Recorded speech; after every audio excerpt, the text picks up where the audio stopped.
do nosso Índice de Liberdade Econômica e apresenta algumas pesquisas em andamento sobre o Brasil aqui no centro. A ideia de ter o Índice de Liberdade Econômica Estadual, que já foi lançado em 2017, é ter alguma medida que faça a gente discutir a liberdade econômica para dentro do Brasil e estimular um debate sobre o federalismo e uma melhoria de ambiente de negócios em cada um dos nossos estados. A grande proposta dele é trazer uma medida que seja baseada em uma metodologia que seja reconhecida, com os dados oficiais, portanto, elas podem ser replicadas, e que a gente consiga, de fato, estimular o debate dos estados, né, e muito no sentido de ir no melhor ambiente de negócios, portanto, um ambiente mais adequado para a geração de emprego, de renda, de crescimento e redução de pobreza, portanto, em vez daquela velha discussão que a gente vem carregando desde os anos 90, de guerra fiscal, né? O Estado que tem a alíquota mais baixa, né? Então, estimular o desenvolvimento, reduzindo a alíquota de imposto e muito menos pensando no conjunto do que quer fazer o negócio. Então, essa é a proposta do índice. E, ao mesmo tempo, fomentar, né, uma discussão acadêmica, porque uma vez que a gente tem uma medida, a gente passa a correlacionar, né, com outras variáveis. Então, por exemplo, ontem a gente teve uma sessão de estudos aqui, o professor Cláudio Chiquida, que é diretor de pesquisa da ENAP e é professor da Federal de Pelotas, né, utilizou o nosso índice para fazer uma análise sobre a questão, né, de empreendedorismo, ou chamou de os cabeças grisalhas. E o nosso índice foi uma das variáveis explicativas do índice estadual. Então, a ideia é que a gente possa ter, com esse índice, desenvolvimento de novas pesquisas sobre o Brasil, a gente conheça mais, e ajude, portanto, a tomada de decisão de política pública, né? O índice ele é composto de 3 dimensões, ele é bem intuitivo, é uma média simples. Uma dimensão mede o gasto público na unidade da federação. O gasto público, o que ele é? Ele é a soma dos gastos, né, ou despesas em várias categorias do Estado, ou seja, do ente administrativo Estado, e dos entes administrativos da mesma unidade, que são os municípios. Então, é a soma de estados e municípios, né, de uma mesma unidade da federação. A questão tributária, e a questão tributária também leva em conta a tributação de todos os municípios da unidade da federação, os tributos estaduais, é claro, e o tributo federal arrecadado dentro de cada estado. Ou seja, o quanto é caro, digamos assim, né, quanto dói no bolso operar em determinado estado. E, por fim, a área de mercado de trabalho, ou seja, se o mercado de trabalho é um mercado de trabalho que é mais flexível e consegue se ajustar mais ou menos. No fundo, tem uma discussão super importante. Se a legislação que é imposta, inclusive a legislação estadual, restringe a formalização, em última instância. Então, um dos exemplos que a gente usa lá na frente, vou falar depois das faixas salariais do Rio de Janeiro. Na área 1, gastos do governo, a gente trabalha com 3 elementos. Tá? E aí o professor Ulisses é o nosso companheiro aqui da área fiscal, que tem trabalhado muito com as dimensões 1 e 2. Consumo do governo, ou dos governos, porque eu estou falando estadual e municipal, então custeio dessa máquina pública, quanto custa manter essa máquina operando. Então, tem aí salários e tem as outras despesas associadas para o funcionamento dos governos. Segundo item que é medido são as transferências e subsídios que as esferas estaduais e municipais realizam entre si, né, e para com os cidadãos e empresas. Tá? É muito interessante, a gente pensa transferências e subsídios, a gente pensa em algo do tipo, poxa vida, né, uma bolsa de estudo, não é a Bolsa Família, que é um programa federal, mas tem programas estaduais. Quando a gente trabalha com os dados, o professor Ulisses pode falar com maior propriedade, você descobre que muita transferência é para a empresa, né, professor Ulisses? Com fins lucrativos, sem fins lucrativos, subvenções, subsídios, enfim, o governo é uma folha de pagamentos, em resumo. E, por fim, um quesito que está crescendo muito, e a gente tem acompanhado nos dados, e por isso que a discussão da reforma da Previdência é importante, a gente sabe que ela foi incompleta, porque não foi colocada na mesma lei, né, a questão da discussão da reforma da Previdência dos sistemas próprios de estados e municípios. E essa é uma despesa constantemente crescente ao longo dos anos, a gente acompanha nos dados. A área de tributação, nós temos os impostos sobre a renda, né, então a área 2 é composta de 3 itens: imposto sobre a renda, pessoa física e jurídica, arrecadados naquela unidade da federação, é um imposto federal, mas ele é arrecadado na unidade. Os impostos sobre a propriedade e transferência de patrimônio, então basicamente a gente está falando de propriedade imobiliária e de veículos. E, por fim, o último item são os tributos indiretos, né? Aliás, eu vou falar de um produto relacionado com essa área que depois a gente está desenvolvendo, que é um baita de um desafio aqui, tem o professor Álvaro que está ajudando, inclusive, e a gente tem quebrado uma cabeça muito grande de como é que a gente faz essa incorporação no indivíduo desses tributos que vêm embutidos ao longo aí da cadeia produtiva. Área 3, mercado de trabalho, né, e ela mede, ou composta de 3 itens. Tá? O primeiro é a existência de leis estaduais de salário mínimo.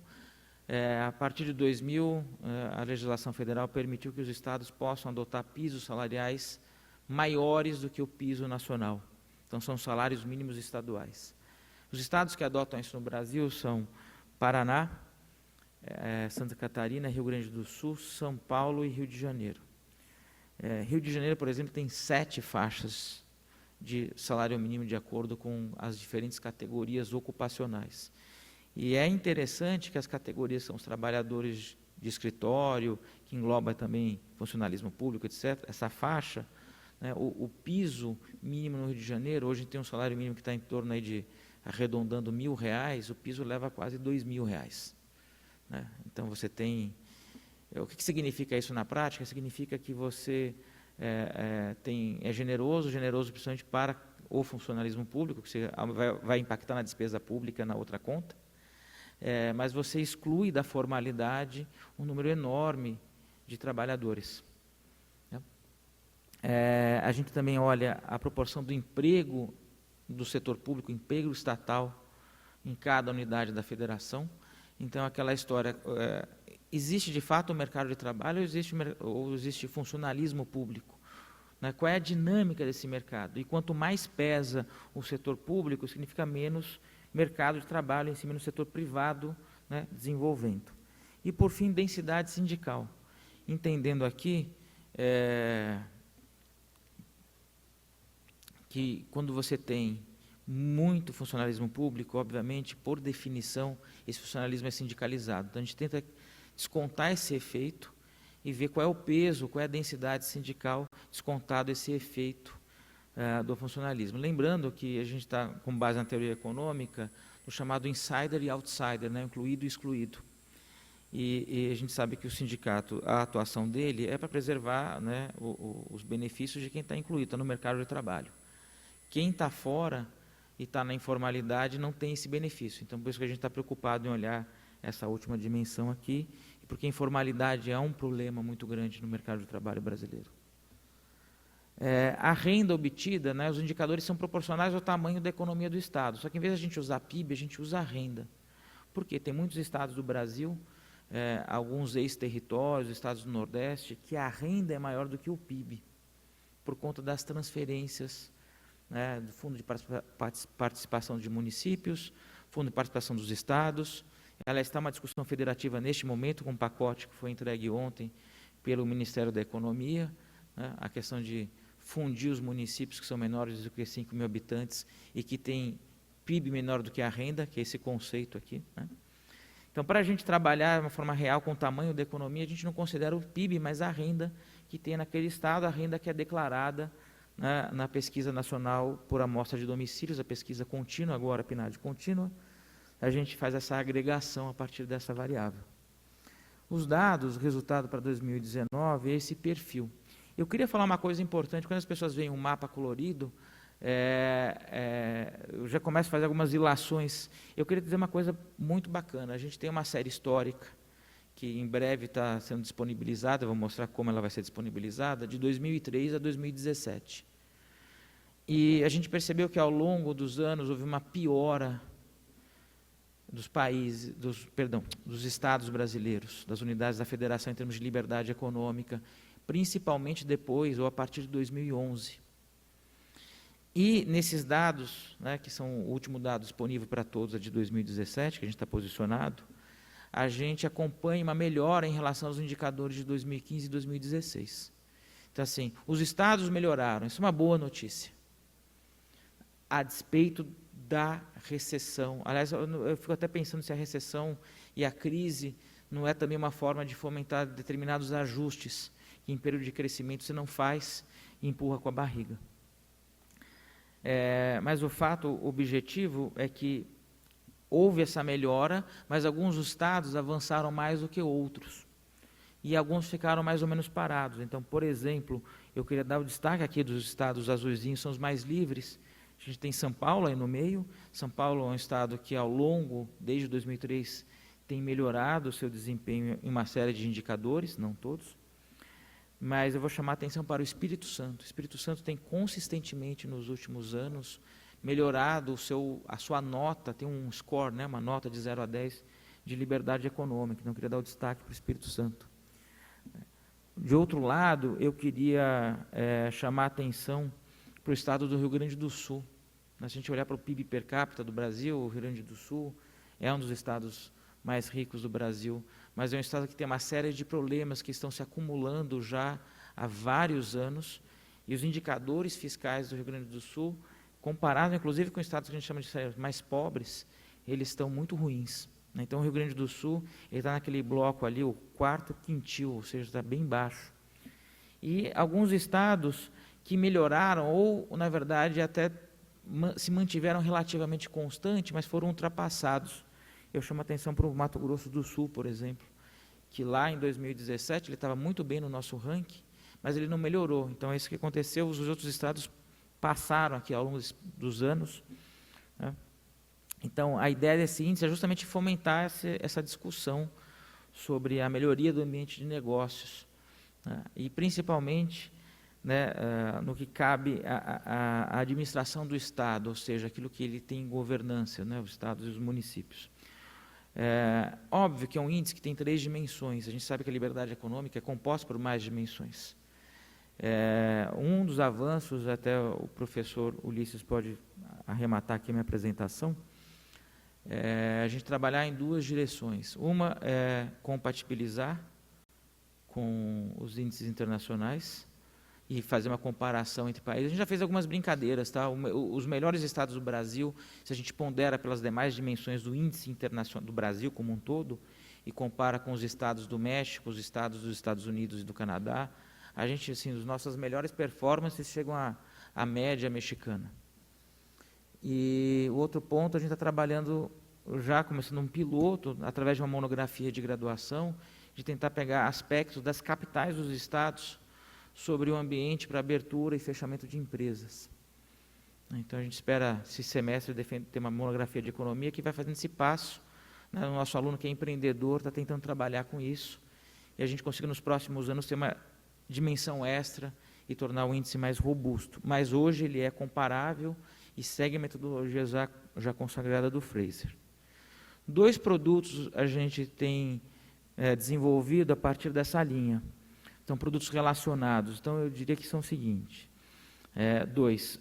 Um com o professor Alberto, do mestrado profissional em administração do desenvolvimento de negócios. Ele é da parte de inteligência de mercado, inteligência de negócios.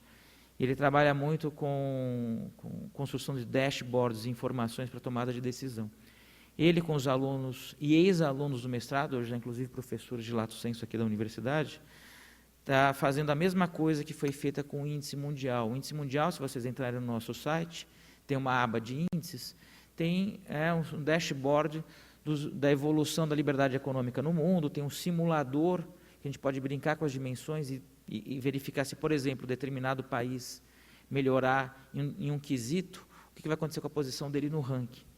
Então, o professor Alberto está encerrando agora, é um projeto do MAC Pesquisa, que fecha esse ano, né? Isso vai ser colocado no ar dentro em breve, junto com a série histórica 2003-2017. Então, vai ter um simulador, vai ter a evolução, os mapinhas ao longo dos anos vão mostrando a evolução dos estados e a base de dados para ser trabalhada, né? A outra coisa que a gente está desenvolvendo, junto com o professor Álvaro, que um atual professor de Lato Sensu aqui do Mackenzie, mas ex-mestrando de Economia e Mercados, é o desenvolvimento de uma calculadora tributária.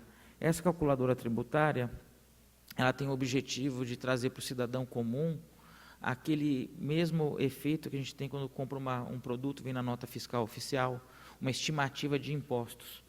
Mas esse daqui seria personalizado para a pessoa, juntando aqueles que incidem sobre a renda e sobre o consumo das categorias. Então, a gente tem trabalhado com pesquisa de orçamento familiar para conseguir elencar o padrão de consumo do município de São Paulo, fazer município a município isso daqui, porque cada um tem seu código de tributação de ISS, né?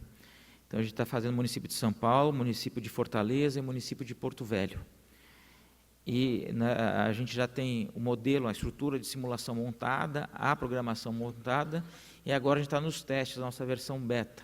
A maior dificuldade, como eu disse, é incorporar essa complexidade tributária que vem carregado durante da cadeia e não é abatido pelo imposto para o valor agregado.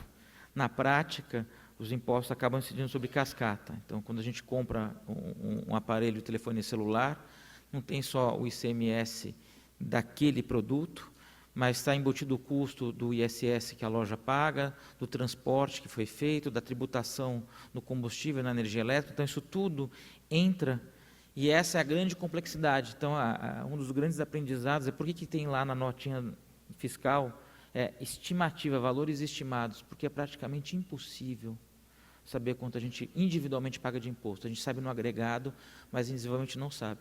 Tamanha complexidade. Então, por exemplo, como é que é calculado o ICMS, se o insumo vem de outro estado, então você tem o ICMS interestadual e assim por diante.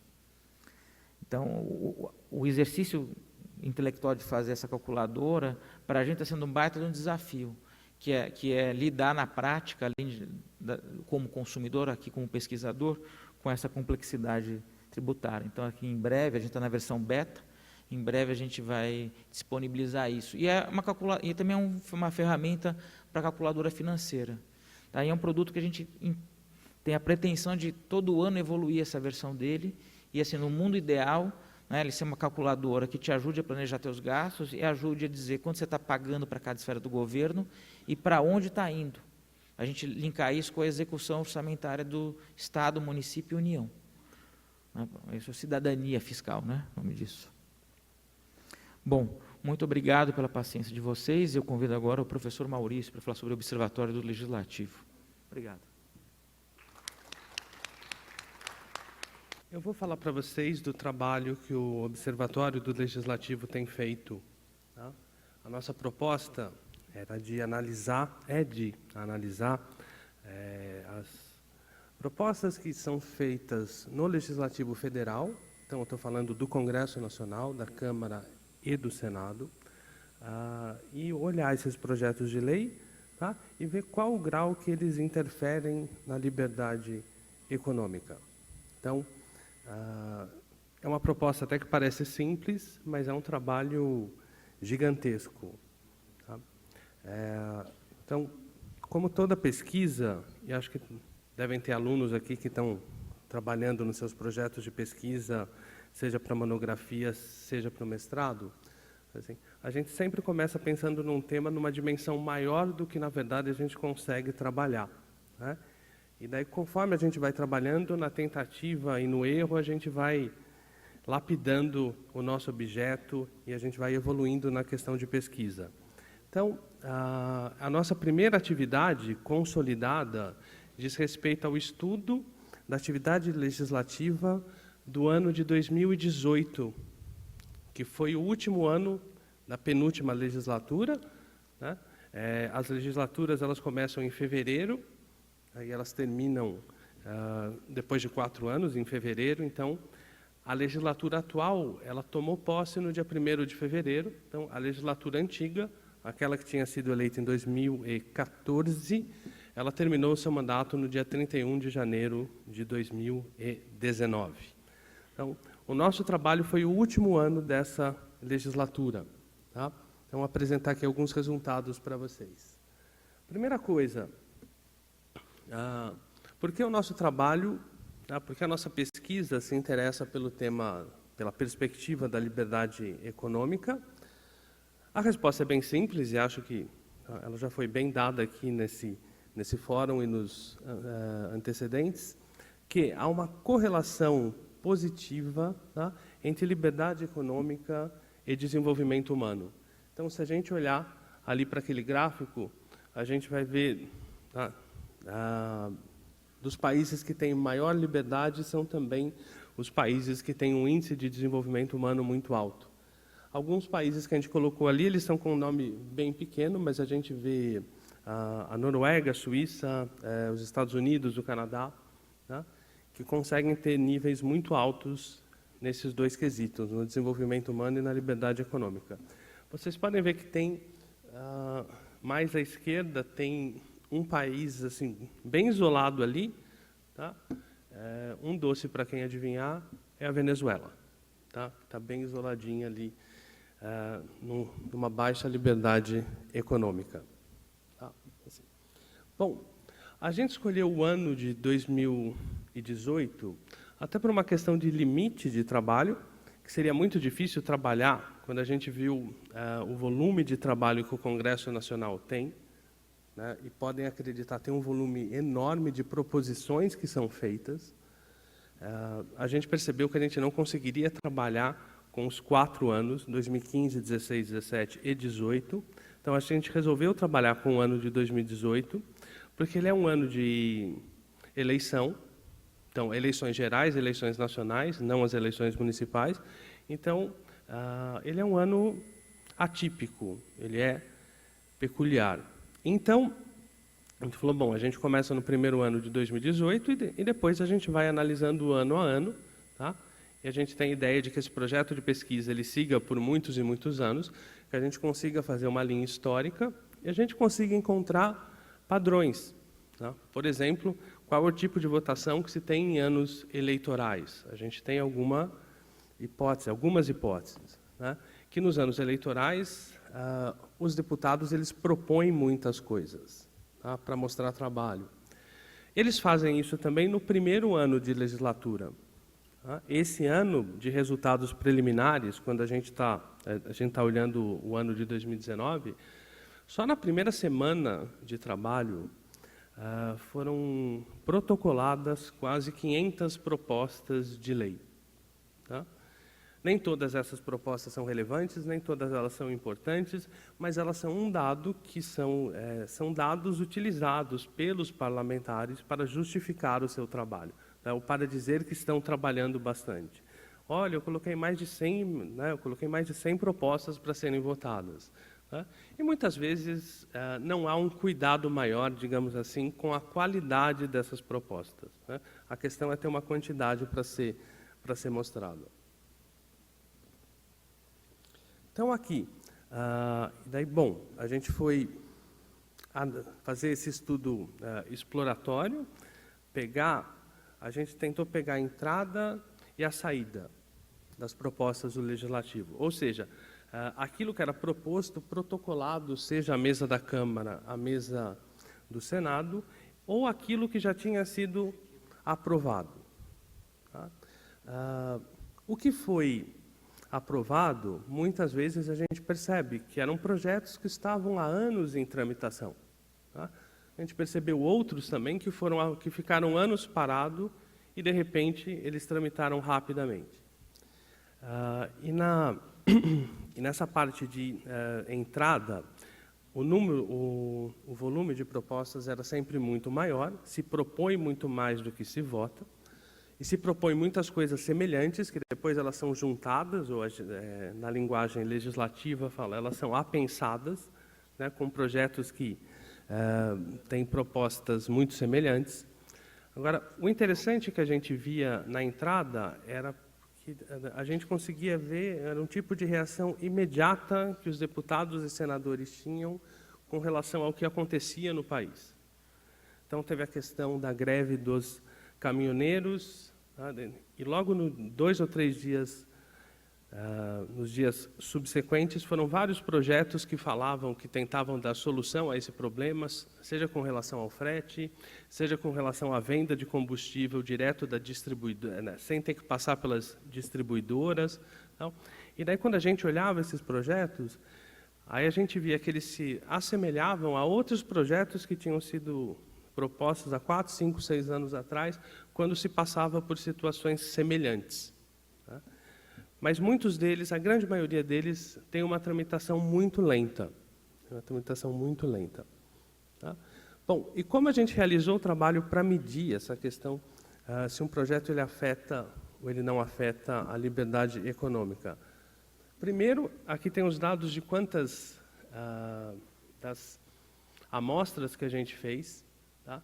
Se a gente contar todo tipo de trabalho legislativo, isso entra de questões honoríficas e de recomendações e pedidos de audiência, tal.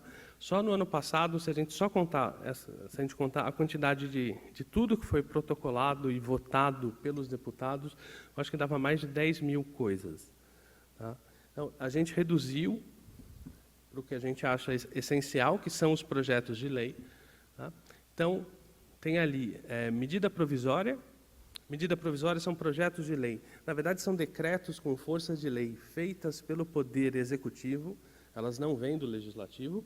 O Legislativo ele é obrigado a aprovar, aprovar ou não, ele precisa votar uma medida provisória no prazo de 2 meses. Mas assim que ela é editada pelo presidente, ela já vira lei. Tá? É uma situação jurídica um pouco estranha, porque é uma lei, ela entra em vigor e ela pode ser revogada pelo Congresso 2 meses depois. Aconteceu na reforma trabalhista. Tá? Ela foi aprovada de uma forma pelo Congresso, daí o presidente fez algumas modificações por medida provisória, essas modificações entraram em vigor, aí depois de um tempo o Congresso não votou não aprovou essa medida provisória e a reforma voltou a ser o que era antes. Então, isso dá uma certa insegurança jurídica. Tem a proposta de emenda constitucional, e daí fala de mudanças no texto da Constituição. Essas propostas elas não requerem uma maioria absoluta, não é só 50% dos votos mais um, é uma maioria qualificada, tá, de 2/3. Então, necessita de uma base de apoio muito grande. E depois tem os projetos de lei, que a gente fala, são os projetos de lei normal. Um projeto de lei que vem da Câmara, projeto de lei do Senado e projeto de lei complementar. Nas amostras que a gente fez, a gente chegou a um total que a gente pegou de 2.783 propostas analisadas. Tá? Foi bastante coisa.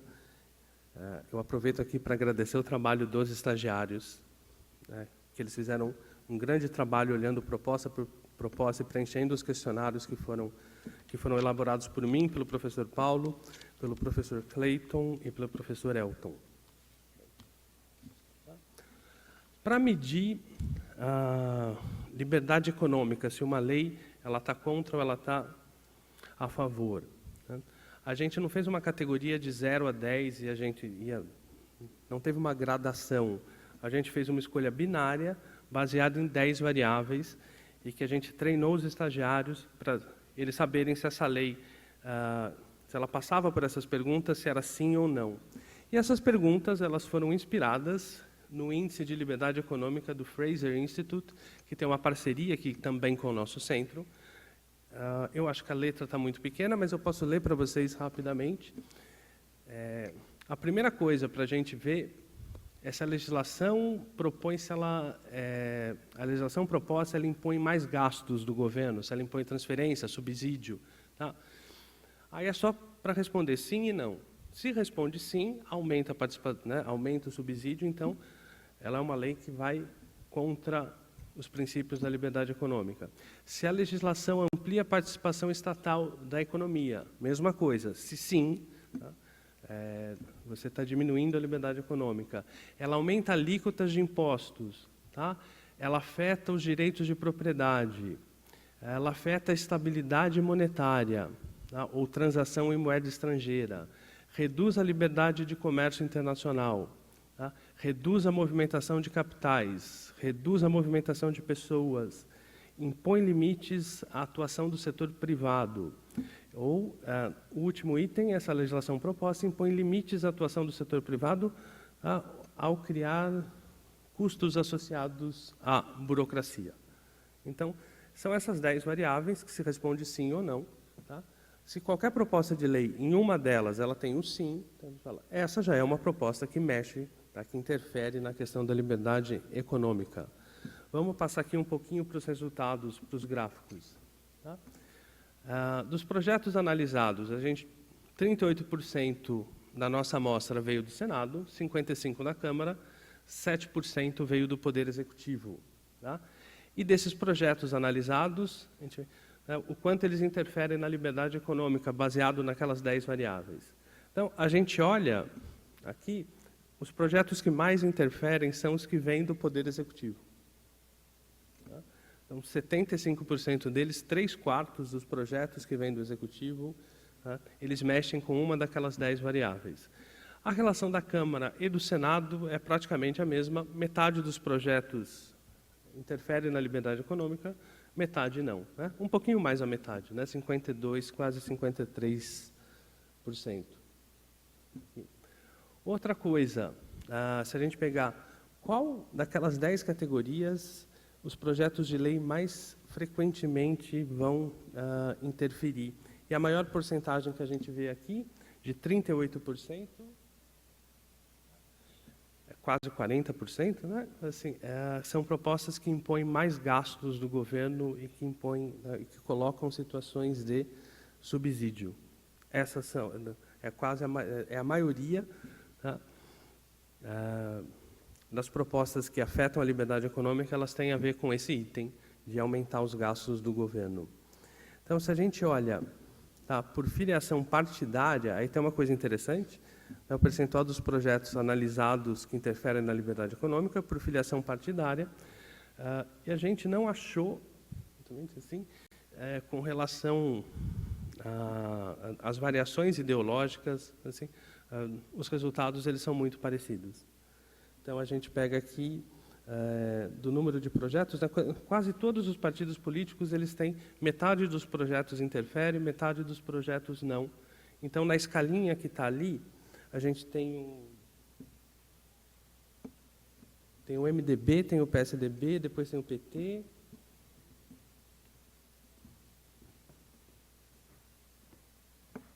E depois o PP. Tá? Acho que a gente pegou uma porcentagem do DEM também, quando a gente foi pegando, e quase todos eles têm essa porcentagem meio a meio. Tá? Eu estou vendo aqui 2 meninos com a camiseta do Novo. Tá? É o ano de 2018, então tá? O Novo não tinha representantes ainda. Vamos ver como eles se saem nessa legislatura. Tá? E daí, se a gente olhar por casa, tá? Essa relação também ela é muito parecida, tá? Tanto no Senado quanto na Câmara. Assim, tá? Não tem falar uma casa ela é mais intervencionista que a outra. As duas são na mesma proporção. Tá? E aqui a gente tem também o percentual dos projetos que interferem na liberdade por tipo. E aqui, se ele é medida provisória, se ele é projeto de lei, onde dá maior porcentagem de interferência é na relação de medida provisória. Tá? E medida provisória é uma prerrogativa e uma exclusividade do poder executivo. Agora, se a gente faz esse filtro por estados da federação, aqui a gente pode falar de parlamentares, por exemplo, os parlamentares que vêm do Tocantins, de Roraima ou do Acre, são aqueles que mais propuseram, proporcionalmente, são aqueles que mais propuseram projetos que afetam a liberdade econômica. E no Paraná foi o projeto onde os deputados que as propostas dos deputados menos têm interferência na liberdade econômica. Isso não quer dizer que necessariamente o Paraná é um estado mais liberal que o resto. Isso pode ser simplesmente que que os deputados do Paraná não propuseram grandes coisas, tá? Então a gente precisa olhar com atenção esses dados. A gente não achou, né, não há uma relação entre o PIB per capita estadual e o percentual de propostas de parlamentares da unidade da federação que interferem na liberdade econômica. Se poderia pensar que poderia ter uma correlação entre eles, tá, de maior PIB ou de menor PIB pediriam maior ou menor interferência do Estado, mas a gente não conseguiu achar essa correlação. Tá? Não é que a gente não conseguiu achar, os dados não demonstraram. Então, uma das coisas, quando a gente faz pesquisa que é interessante, muitas vezes as nossas hipóteses, elas acabam não sendo confirmadas, né, corroboradas pelos dados. Então, a gente pensou que haveria uma correlação, mas com os dados que a gente teve, essa correlação ela não foi demonstrada. Tá? O que também é um dado interessante. Entendeu? E daqui das principais conclusões, tá? Das matérias ali analisadas em tramitação ou votadas, mais da metade delas interferiu em algum aspecto da liberdade econômica, mais da metade das propostas apresentadas e 65% das votadas interferiram pelo menos em uma dimensão da liberdade econômica. Não foi encontrado um padrão regional com relação à interferência da liberdade econômica, tá? E mesmo alguns partidos situados à direita do espectro político, que a gente poderia encaixá-los como liberais, apresentam também um grande percentual de projetos que interferem na economia. Então, esses são dados interessantes, eles vão se tornar mais interessantes conforme a cada ano a gente consiga fechar o relatório, e aí a gente vai construir uma série histórica. Tá? Então, esse é o início, e já é bem interessante, traz resultados interessantes, de um projeto que eu espero, acho que nós esperamos, que dure por muito tempo. Tá? É isso, muito obrigado pela atenção de vocês. Bom, agora eu queria, para encerrar a sessão nossa do Mackenzie, aqui, pedir para o professor Ulisses fazer só alguns comentários. Rapidamente, só mencionar, o professor Vladimir, na sua apresentação, fez referência, o Índice de Liberdade Econômica dos Estados, no caso dos Estados brasileiros, ele possui aquelas 3 dimensões, 2 das quais relacionadas a tamanho do governo, que é a parte de despesas e a parte de tributação. Lembrando que isso aí é sempre referenciado em relação à renda, né, como o professor Vladimir falou, local, e aquela dimensão de regulação do mercado de trabalho. Então, são, na verdade, poucas dimensões, porque o Brasil é um país muito federal, no sentido de que o índice de liberdade econômica, se a gente pegar o índice para os países, eles têm uma diversidade muito maior de dimensões. Por exemplo, regulação em relação ao comércio exterior, até foram apresentados aí alguns indicadores sobre isso, mas isso é uma regulação federal que não tem mudança entre os estados. Então, digamos que o índice, pelo excessivo, como é que eu posso chamar? Pela excessiva centralização federal do Brasil em termos de instituições de regulação, de leis, o índice nosso ele realmente fica, talvez, com um pouco de viés nessa parte fiscal e nessa parte de regulação do mercado de trabalho. Então, a gente não consegue ter outras dimensões para dar uma dividida, vamos dizer assim, e fica muito centrado nisso. Então, se tem variações, agora estão se propondo uma série de ajustes fiscais, além da reforma da Previdência Federal que passou, a continuidade disso provavelmente vai ser algum tipo de reforma, pelo menos estadual e acho que também municipal, talvez não na totalidade dos estados e municípios, mas vai acontecer alguma coisa. Naturalmente que isso vai afetar o ranking dos estados com maior ou menor liberdade econômica, no caso brasileiro. Então, falar sobre, era mais ou menos dizer isso, né? Mas, como o professor Vladimir falou, a gente tem a pretensão de comparar o passo seguinte, comparar o nosso índice de liberdade econômica estadual com os estados americanos, mexicanos e canadenses. Aí a gente vai acoplar as outras dimensões do Brasil como país para fazer esse tipo de comparação e o piloto que está sendo feito e que a gente quer também usar sondagens, né, entre os empresários para ter novas dimensões, poder adicionar novas dimensões que possam diferenciar o grau de liberdade econômica entre os estados, que possa, no fundo, não sei se a gente falaria de robustez, mas, na verdade, de maior riqueza, de maior proximidade com a realidade do indivíduo, do empreendedor nessas regiões. Só isso que eu queria dizer. Obrigado. Obrigado, professor Ulisses.